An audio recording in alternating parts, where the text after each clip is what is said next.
Donc maintenant, si on fait l'analyse des trois exemples précédents, on a pu construire une fonction grand A qui à x associe l'aire grand A de x, qui est définie donc sur R0+, pour des valeurs de x qui sont strictement positives.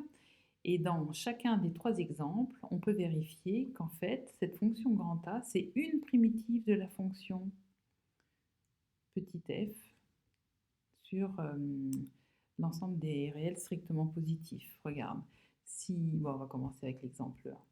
Donc, si je dérive, on n'oublie pas, k c'est une constante.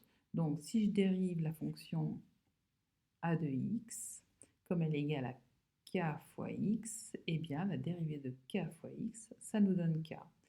Si je dérive la fonction a de x qui a x associe mx carré sur 2, la dérivée ici, m sur 2, c'est une constante multiplicative, donc on dérive de x au carré, ce qui nous donne 2x, donc m sur 2 fois 2x, ça nous donne bien m fois x.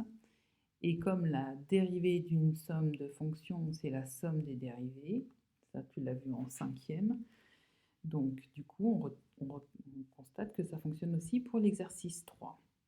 Donc à chaque fois, grand A, c'est bien une primitive de la fonction petit f des trois exemples, pour les trois exemples précédents, on l'a vérifié. Et on a en fait choisi grand A, c'est la primitive de la fonction f, telle que grand A de 0 est égal à 0. Parce qu'ici, par exemple, ici, si on prend b égale à 0, en fait, cette droite, elle coïncide avec l'axe des ordonnées, et donc la partie assurée, en fait, c'est un segment, et l'aire d'un segment, c'est 0. Donc c'est pour ça qu'ici, notre fonction grand A, en fait, c'est une primitive de la fonction petit f qui vérifie la condition initiale grand A en 0 est égal à 0.